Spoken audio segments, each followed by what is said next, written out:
भगवत प्राप्ति के पथ पे जब आप चलना प्रारंभ करते हैं ना, तो आपके जीवन में आने वाली परीक्षा कोई और नहीं लेता, स्वयं ठाकुर जी ही लेते हैं। ठाकुर जी ही लेते हैं। जिसने उंगली पकड़ के चलना सिखाया वही मां एक दिन उंगली छोड़ती है। बालक उस समय घबरा जाता है, इन्होंने मुझे क्यों छोड़ दिया, मैं गिर जाऊंगा, पर नहीं, वो मां इसीलिए छोड़ती है, परीक्षा लेती है, अब ये चल पा रहा है कि नहीं, अब ये चल पाएगा कि नहीं। गिरता है, पड़ता है, उठता है, रोता है, लेकिन फिर भी मां उसको एकांत छोड़ती है ताकि चलना सीखे। ठीक वैसे ही भक्ति पथ पर जब आप चलते हैं और किसी नियम संकल्प के साथ जब आप चलते हैं, है वो भक्ति का पथ, तो वहां आने वाली परीक्षा भी ठाकुर जी ही लेते हैं आपको और सुदृढ़ बनाने के लिए।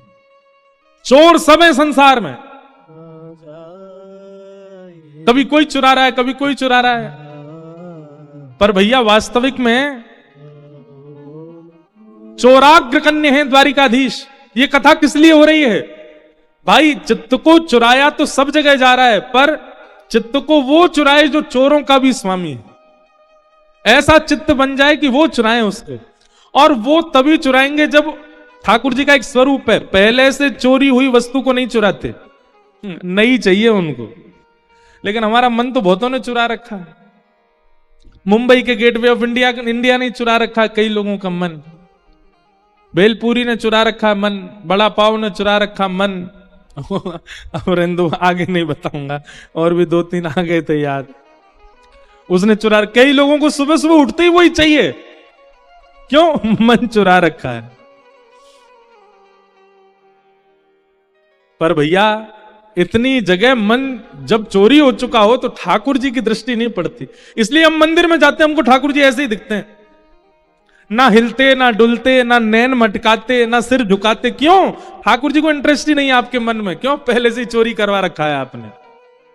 कथा में आओ, गुरुजनों के पास जाओ, गुरुजन क्या करेंगे? सारे चोरों से जहां जहां आपका मन चोरी हो गया सब जगह से छीन लाएंगे, सब जगह से लेकर के आएंगे, और जो जो आपकी चोरी हुई है हृदय की, वो सब वापस ला करके आपको दी जाएगी और कहेंगे अब जाओ। और फिर उसके बाद जब जाओगे तो जैसे मीराबाई को चतुर्भुज ठाकुर जी थोड़ी पे हाथ धरे दिखे द्वारिकाधीश, जैसे रामदास बोढ़ाना को ठाकुर जी अपनी पोटली उठा के कमर पर टांगते भय चलते भय दिखाई दिए, वैसे दिखने लग जाएंगे। ये कथा किसके लिए है? जहां जहां चोरी हो रखा है सब जगह से इकट्ठा करो, लाओ अपने पास और प्रस्तुत कर दो, वो चोरी करें इस चित्त की। चोर की बात हुई तो हमको सूरदास जी का एक पद याद आ गया, और गाएंगे तो नहीं पूरा, पर उसका भाव सुना देते हैं। देखें तो सब चोर जगत में, देखें तो सब जो, गाओ ऐसे ही दोहरा दो। देखो तो सब चोर जगत में, देखो तो सब चोर जगत। कैसे? राज के चोर हैं राजा रानी, राज के चोर हैं राजा रानी। और कान पकड़ के क्षमा मांगते हैं अगर किसी के भाव का नाम यहां आ जाए तो, पर ये सूरदास जी की वाणी है। ये सूरदास जी ने पद पता कब लिखा? जब सब ठाकुर जी को चोर बोलने लगे। सूरदास जी बोले अच्छा, हमारे ठाकुर जी के पीछे हाथ धो के पड़ गए हो, वो चोर हैं, वो चोर अग्रगण्य है, ऐसे कौन चोर नहीं है ये बताओ। देखो तो सब चोर जगत में, देखो तो सब चोर जगत में। राज के चोर हैं राजा रानी, राज के चोर हैं राजा रानी। और शहर चोर व्यापारी, शहर चोर व्यापारी। 5 चोर सबके ही माही, 5 चोर सबके ही माही। कौन पुरुष कौन नारी, कौन पुरुष कौन नारी। राज्य के चोर कौन है? राजा। बुरा नहीं मानिएगा, हम पहले ही कह रहे हैं, नेता लोग तो पूरे राज्य की चोर। ऐसा तो हो नहीं सकता। आपने इलेक्ट करके जिसको बना दिया हो स्वामी, और उसने पूरे अपने 5 वर्ष के कार्यकाल में 1 रुपया भी अपने लिए नहीं प्रयोग किया ना, चोर तो है। और शहर चोर व्यापारी। शहर का चोर कौन है? बोले व्यापारी। अब किसी की मिठाई की दुकान है तो केवल रसगुल्ला गुलाब जामुन पेड़ा से नहीं चलाएगा वो दुकान, वो हर हफ्ता एक नई नई नई वो बनाएगा, क्या बोलते हैं उसको, मिठाई। क्यों? ताकि देखने वाले, खरीदने वाले का मन उस पे आ जाए। मन का चोरी कर रहा है ना वो, उसको वो खाने जाए। अब दुनिया भर की, हम तो जगह जगह जाते हैं। कुछ दिन पहले बनारस में थे, तो बनारस में एक वो बढ़िया सुंदर, देखो मिष्ठान की कोई यहां निंदा नहीं कर रहे हैं, पर एक बात बता रहे हैं। वो था, क्या बोलते हैं उसको, मलइयो। बनारस में मिलता मलइयो, बहुत बढ़िया। क्या होता पता है? वो दूध का झाग, झाग खाते हैं लोग सैकड़ों रुपया खर्च करके। उसको किसी व्यापारी नहीं तो बनाया। क्यों बनाया? ताकि हमारा मन उस पर जाए। अब लोग उस झाग को खाने जाते हैं, लेकिन लगता है बढ़िया सबको।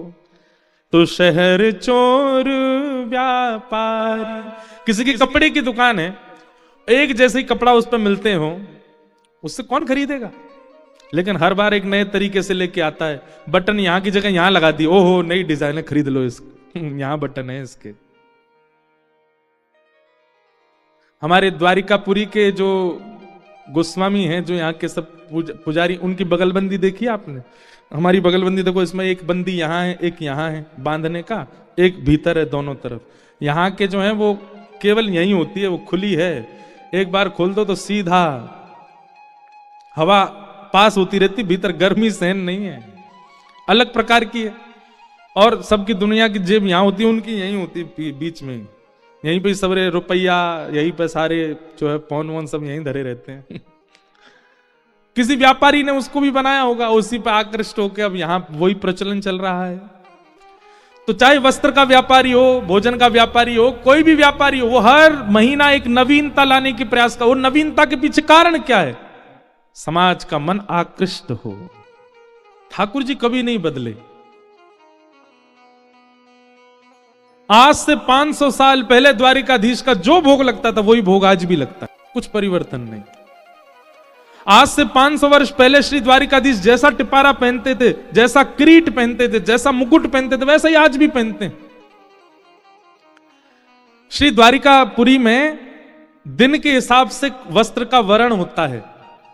जैसे मंगलवार के दिन ठाकुर जी ऐसा कलर पहनेंगे, सोमवार के दिन ऐसा पहनेंगे, शुक्रवार को ऐसा पहनेंगे, शनिवार को ऐसा पहनेंगे। वो 500 उससे भी पुराने समय से वो आज तक वैसा ही है। ठाकुर जी उस दिन वही पहनेंगे। आज ठाकुर जी ने पीला पहना है, केसरी पहना है, तो ये कितने समय से चला आ रहा होगा कि आज के दिन ठाकुर जी केसरी पहनेंगे। वो नहीं बदलते, परिवर्तन नहीं करते। भोग में परिवर्तन नहीं, श्रृंगार में परिवर्तन नहीं, मुकुट में परिवर्तन नहीं। मंदिर में, कितना पुराना मंदिर है द्वारिकाधीश का, इसी में बैठे हैं। आदमी 100 वर्ष का उसको जन्म मिलता है, जीवन मिलता है, 3 घर बदल देता उसमें भी। अगर बढ़िया धनवान हो जाए तो 3 घर बदल देता है। ठाकुर जी उसी में बैठे हैं। सब परिवर्तन क्यों करते हैं? आकर्षण प्रकट करने के लिए। पर ठाकुर जी ने फिर भी आकर्षण है, इसीलिए वो परब्रह्म है। कुछ परिवर्तन नहीं किया, फिर भी आकर्षण। कथा जो हम आपको आज मंच से सुना रहे हैं, आज की है, 5000 साल पुरानी कथा है। वही श्लोक हैं, वही परंपरा है, वही 7 दिन है, वही नियम है, वही कथा है, पर फिर भी उसके प्रति आकर्षण, फिर भी उसके प्रति वह भाव, वह प्रेम, वह सुनने की उत्सुकता। इसीलिए ये पुराण है, ये ग्रंथ नहीं है, ये किताब नहीं, इसलिए कृष्ण स्वरूप है। क्योंकि जितनी बार सुनो उतनी बार नहीं है। कितने श्रोता ऐसे हैं वो लगभग कथाओं में आते हैं, अब उनसे पूछा जाए आप तो पिछली कथा में भी थे, उससे पहले भी थे, पर नहीं, हर बार नया है, नूतन है। कथा का स्वरूप हर बार नया होता है, इसीलिए तो उनकी रुचि बढ़ रही है। पर कथा वही है, व्यासपीठ वही है, व्यास जी वही है, मंच वही है, पर फिर भी नवीनता, इसीलिए वो परब्रह्म है। कुछ नया ना करते हुए भी नया नया प्रकट होता है, इसीलिए वो परब्रह्म है। तो पांच चोर सबके ही माही, पांच चोर हम सबके अंदर हैं। नाम बताओ इन पांचों के। हाँ, वाह वाह, ताली बजाओ इनके लिए। मुझे पहले लगा कि कोई पांच इंद्रियों के नाम बोलेगा, नहीं, पंच इंद्रियां नहीं, पंच रस तत्व, तन मात्रा, शब्द, स्पर्श, रूप, रस और गंध, ये पांच चोर सबके अंदर है। अरे कहां तक कहें, जिनके नेत्र नहीं है ना, उनके अंदर भी देखने की लालसा है। अगर आप इंद्रिय का नाम लेते तो कई लोगों के पास श्रवण इंद्रिय नहीं होती पर उनकी सुनने की इच्छा तो होती है ना। कई लोगों के पास नेत्र नहीं होते पर देखने की इच्छा होती। कई लोगों की नाक परमहंस होती है। परमहंस नाक वालों को जानते हो आप? उनको ना तो दुर्गंध पता चलती ना सुगंध पता चलती। जब सब नाक बंद करते तो वो भी कर लेते, हाँ हमें भी आ रही है। एक पंडित जी हमारे साथ भी ऐसे ही हैं, यहां नहीं आए हैं वो परमहंस हैं, उनको कभी दुर्गंध का अनुभव नहीं होता। कभी कभी बहुत जोर की दुर्गंध होती है तो वो कहते हैं महाराज जी आज तो सच में दुर्गंध बहुत तेज है। मैंने कहा क्यों? क्योंकि सामान्य दुर्गंध तो मुझे पता नहीं चलती, मुझे पता लग रही है, इसका मतलब दुर्गंध बहुत ज्यादा है। परमहंस होते। तो पंच चोर हमारे अंदर के कौन है? पंच तन्मात्रा, शब्द, स्पर्श, रूप, रस और गंध। पांच चोर सबके ही माही। हम सब पूरी दुनिया में अगर कहीं भी कोई गलत काम कर रहे हैं तो इन पांचों की वजह से ही कर रहे होंगे। या तो कोई रूप के लिए कर रहा है, या कोई रस के लिए कर रहा है, या कोई स्पर्श के लिए कर रहा है, कोई गंध के लिए कर रहा है। कौन पुरुष कौन नारी, कोई पुरुष नारी में भेद नहीं रहता है, पांचों सबके भीतर है। और ये तो रही संसार की बात। सूरदास जी अगली पंक्ति में क्या कहते हैं? ब्रह्मा चोर आए वृंदावन, बालक बच्छ चुराए। ब्रह्मा जी ने क्या किया? वृंदावन आकर के ठाकुर जी के ग्वाल बालों का हरण कर लिया। लो हैं तो ब्रह्मा और क्या कर रहे हैं? चोरी। बालक बच्चों की चोरी कर ली, कथा सबने सुनी है। ठाकुर जी के ग्वाल बाल चुरा लिए ब्रह्मा जी ने। इंद्र चोर पृथु का है चोर्यो, बहु पाखंड बनाए। पृथु महाराज ने, भागवत जी में कथा आती है, अश्वमेध यज्ञ किए और उनके 100वां यज्ञ जैसे ही होने वाला होता, इंद्र उनका अश्व चोरी करके भाग जाता। वैसे तो है इंद्र, चोरी करने में लज्जा नहीं हुई। अब देखो अगली पंक्ति कैसी कह रहे हैं? शंकर चोर, शिव जी भी चोर हैं। भैया ने गूंज मत करे, शंकर जी चोर हैं। जिसका कार्य है वही संभालें कृपा करके। क्या बता रहा था मैं? हाँ, शंकर जी चोर हैं। क्यों चोर हैं? शंकर चोर हरत बहु अवगुण, सामने आने वाले के अवगुण चुरा लेते हैं। उसके अंदर जितने अवगुण हैं सबको निकाल देते हैं। शिव जी के सन्मुख जाती है उसके अवगुण नष्ट हो जाते हैं। शंकर जी भी चोर हैं। क्या बोले? हरत बहु अवगुण, सबके अवगुण चुराते हैं। शिव शिव जोई पुकारे, शंकर चोर हरत बहु अवगुण, शिव शिव जोई पुकारे। आहा, और फिर क्या करें? संत चोर हरि हृदय चुराए। ये सब कौन है? ये सब भी चोर बैठे हैं। तुकाराम जी, तुलसीदास जी, सूरदास जी, आगे ज्ञानेश्वर माउली, वहां पर नरसिंह मेहता जी, सब भी चोर हैं। बोले ये तो बहुत बड़े चोर है। क्यों? बोले इनने तो हरि का ही हृदय चुरा लिया। संत चोर हरि हृदय चुराए, जो त्रिभुवन विस्तारे। पूरे त्रिभुवन के विस्तार करने वाले भगवान का चित्त चुरा लिया इन्होंने। मंदिर में बैठे हुए श्री पंडरीनाथ भगवान कमर पे हाथ धर के बैठे हैं और बैठे बैठे रुक्मणी जी से कह रहे हैं, रुक्मणी जी। बोले हाँ मेरा मन नहीं लग रहा है यहां पर। रुक्मणी जी बोली कहाँ है आपका मन? बोले तो का कीर्तन कर रहा, मेरा मन हो रहा मैं भी चला जाऊं वहां पे और मैं भी कीर्तन सुनूं उसका। ठाकुर जी कह रहे हैं मेरे को तुकाराम के कीर्तन में जाना है, मुझे दर्शन देने में आनंद नहीं आ रहा है यहां पर। रुक्मणी जी बोली लाखों वैष्णव खड़े हैं कतार में दर्शन के लिए, चुपचाप खड़े रहिए यहीं पे। खड़े रहे बेचारे ऐसे। थोड़ी देर बाद ठाकुर जी फिर बोले, रुक्मणी हमारा बिल्कुल मन नहीं लग रहा, हमारा जैसे जैसे तुकाराम जी ऊर्ध्वबाहु होकर के कीर्तन करते हैं और अपनी स्वर लहरियों को खूब तेजी से गाने लगते हैं, मन मेरा और ज्यादा आतुर होता है जाकर के सुनने का। रुक्मणी जी बोली, देखिए आप कितना बड़ा अपराध करेंगे, एक तो आप दर्शन छोड़ करके जाएंगे, लाखों वैष्णव बेचारे खड़े रह जाएंगे, ऊपर से आप वहां कीर्तन में जैसे ही जाओगे तो जितने लोग कीर्तन कर रहे हैं सब आपकी ओर आकृष्ट हो जाएंगे, कीर्तन सब छोड़ देंगे, सबको अपराध लगेगा। ठाकुर जी फिर रुक गए, बोले बात तो सही है, कीर्तन में विघ्न नहीं बनना चाहिए, भले ही हम भगवान हैं। लेकिन तुकाराम जी की स्वर लहरियां ठाकुर जी के कान में जा जा करके इतना ठाकुर जी को व्याकुल कर रही हैं। ठाकुर जी बोले, सुनो तुम अपनी चुनरी दे दो, हमारी काली कमली दे दो, हम ओढ़ के छुप छुपा के चले जाएंगे, पीछे जाके एकांत में बैठ जाएंगे, किसी को पता नहीं चलेगा कि मैं आया हूं, पर मुझे जाने दो। रुक्मणी जी बोली, कीर्तन के प्रति अपराधों में एक अपराध यह भी है कि कोई बहुत उत्सुकता से जाना चाह रहा हो और कोई उसको ना जाने दे रहा हो, यह भी एक अपराध है। तो ये अपराध से मैं बचना चाहूंगी, आप इतने तत्पर इतने उत्सुक हो रहे हैं कीर्तन में जाने को, मैं रोकूं? जाइए।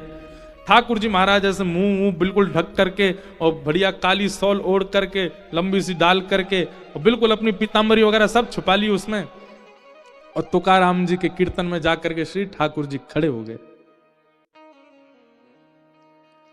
लेकिन श्री तुकाराम जी का कीर्तन वो तो हर बार एक उत्ताल उर्मियों को प्रकट करता जा रहा था, एक अद्भुत तरंग लहर की तरह समाज में और सब बैठे हुए श्रोताओं में आ रही थी।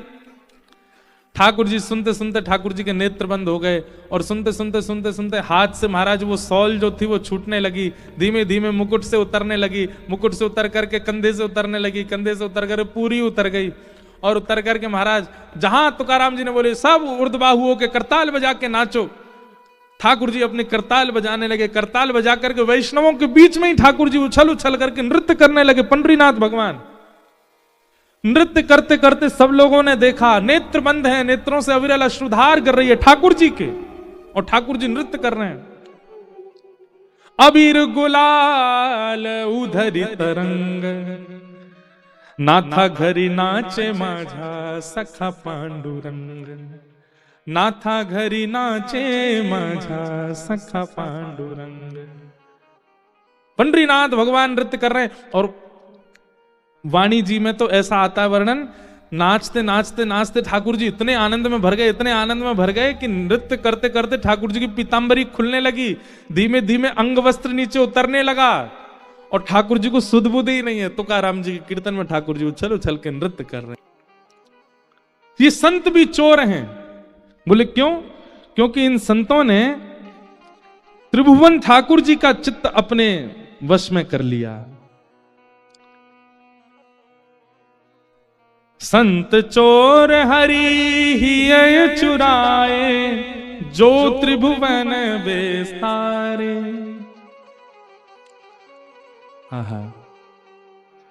सूरदास जी कह रहे हैं, सब मिल चोरी करी श्याम की, जो जा से बन आए, सूरदास सट कहां लगी वर्णो, माखन चोर कन्हाए। सूरदास जी कह रहे हैं सबने मिलकर के ठाकुर जी की चोरी करी, पर कहा बताऊं भैया, अंत में घुमा फिरा करके चोर केवल ठाकुर जी कहलाए गए। कौन है? बोले ये माखन चोर। ये कौन है? बोले चित्त चोर। ये कौन है? हृदय चोर। बोले चोर का शब्द ठाकुर जी के आगे लगाया गया, और देखा जाए तो पूरी दुनिया चोर है, पर ठाकुर जी को चोर कह दिया गया है। भैया वो चोर, पर वो चोरी उन वस्तुओं की नहीं करते जो पहले से चुराई जा चुकी हैं, उन वस्तुओं की करते हैं जो बिल्कुल नवीन है, अभी सील पैक है, बिल्कुल निकली नहीं है, किसी की दृष्टि पड़ी नहीं है। हमारे चित्त को ऐसा बनाने की क्षमता केवल संतों में, केवल कथा में, केवल सत्संग में। हमारा चित्त सब जगह से ला करके इकट्ठा कर दिया जाएगा, और फिर जब द्वारिकाधीश के सन्मुख जाओगे हरण कर लेंगे। ऐसे परम सत्य परमात्मा को हम बारंबार प्रणाम करते हैं। सत्यम परम धीमहि। वो चोर है पर फिर भी परम सत्य है। संसार में व्यक्ति जो होता है वो वही दिखता है, पर ठाकुर जी हैं चोर, पर दिखते कैसे? बोले परम सत्य। सबसे पहली बात, भागवत जी का विषय क्या, मैं बहुत विस्तार से इस भाव को बताता हूं, यहां भी बताऊं। धर्म प्रोचित कई तवोत्र परमो। परम धर्म की इच्छा चित्त में प्रकट होना, यह भागवत का विषय है। धर्म और परम धर्म ये दो बात होती हैं। धर्म होता है देह कल्याण और परम धर्म होता है आत्म कल्याण। आप भोजन करते हैं, आप सोते हैं, आप जलपान करते हैं, ये सब धर्म कहलाते हैं। आप 10 बजे सो जाते हैं, 11 बजे तक नहीं उठते हैं, यह भी धर्म है। आप 4 बजे सुबह उठ जाते हैं, यह भी धर्म है। आप दर्शन के लिए द्वारिका जाते हैं, यह भी धर्म है। आप परिक्रमा प्रदक्षिणा करते हैं पैरों से, यह भी धर्म है। पर परम धर्म क्या है? परम धर्म जहां देह प्रधान नहीं है, आत्मा प्रधान है, उसको परम धर्म कहा जाता है। कथा सुन रहे हैं, ये क्या है? ये परम धर्म है। यहां देह प्रधान नहीं है। कथा में आपके देह को कुछ भी प्राप्त नहीं होगा, आत्मा को प्राप्त होगा। सत्संग में देह को नहीं मिलता है, आत्मा को प्राप्त होता है। हमारे वृंदावन के पूज्य श्री प्रेमानंद जी महाराज, उनका प्रवचन लाखों लोग सुनते हैं, करोड़ों लोग सुनते हैं। और 2 बजे महाराज रात में इतनी कड़ाके की सर्दी में भी लोग खड़े रहते हैं उनके दर्शन को। क्यों? देह को नहीं पोषण किया उन्होंने, चित्त को पोषण किया, आत्मा को पोषण। और जब आत्मा पोषित होती है ना, तो व्यक्ति देह के अभिमान से परे हो जाता है। आत्मा जब पुष्ट हो जाती है तो देह का फिर अभिमान नहीं रहता व्यक्ति को। मुझे नींद आ रही है, मुझे सोना है, मुझे 6 घंटे से पहले मत उठाना, यह भी एक देह अभिमान है। परंतु परम वैष्णव बीतराग भक्त होता है ना, वो केवल उतना ही सोता है जितने में उसका काम हो जाए। कई बार तो भक्त जन ऐसे भी हैं, वो ज्यादा से ज्यादा, हमारे ब्रज में तो कई ऐसे भक्तों के मैंने दर्शन किए, 2 घंटा सोते हैं बस। साइंस घूम जाती है, डॉक्टरों का सिर घूम जाता, बोले ये हो ही नहीं सकता, 2 घंटा कोई कैसे सो करके जीवित रह सकता है? पर रहते हैं। जब आत्मा पोषित होती है तो देह दास बन जाता है। अभी क्या है? अभी हमारा देह स्वामी है और आत्मा उसकी दास है। भागवत जी क्या करती हैं? भागवत जी आत्मा को स्वामी बना के देह को दास बनाती है, फिर आत्मा अपने कल्याण के मार्ग पर चलने लग जाती है। देह की प्राधान्यता नहीं होती। ये सब बातें बहुत बहुत ध्यान से सुननी है आपको। अभी देह प्रधान है हमारा, पर जिस दिन आत्मा प्रधान हो जाएगी, आप देह को गौड़ मानने लग जाओगे, देह की इतनी चिंता आपको नहीं होगी। हम लोग सुनते हैं सतयुग त्रेता द्वापर में 1000 वर्ष तक तपस्या कर रहे हैं, 500 वर्ष तक तपस्या कर रहे हैं। और इस कलिकाल में किसी व्यक्ति के 5 साल की साधना देख करके हमारी आंखें खुली रह जाती हैं, अरे बाप रे, इन्होंने कैसे कर लिया? क्यों? हम सब देहाभिमानी, हमारा देह कष्ट सह ही नहीं सकता। जब तक देह प्रायोरिटी है, इसका मतलब यह नहीं है कि मोटा हो रहा है तो हुन दो, काय को वॉक करना। महाराज जी कह रहे थे देहाभिमान शून्य हो जा, पड़े रहो, सोते रहो। गुलाब जामुन लाओ, लाओ खवाओ, रबड़ी लाओ, लाओ खवाओ। देह को, अरे करेला लाओगे वो भी खा लेंगे हम, देहाभिमान शून्य है, महाराज जी ने कहा था। हमारे एक हैं प्रिय मित्र हैं, पंडित जी हैं, उनको चाय पिवा दो, चाय के ऊपर छाछ पिवा दो, पी लेते हैं। मैंने कि यार चाय पे छाछ कौन पीता है? देहाभिमान शून्य है, हमारा देह सब स्वीकार। मैंने कहा ये देहाभिमान शून्य नहीं है, ये भोगाभिमान है, ये भोगाभिमान है। कुछ भी खिला दो सब खा रहे हैं, कुछ भी दे दो सब ले रहे हैं, ये भोगाभिमान है, ये देहाभिमान शून्य नहीं है।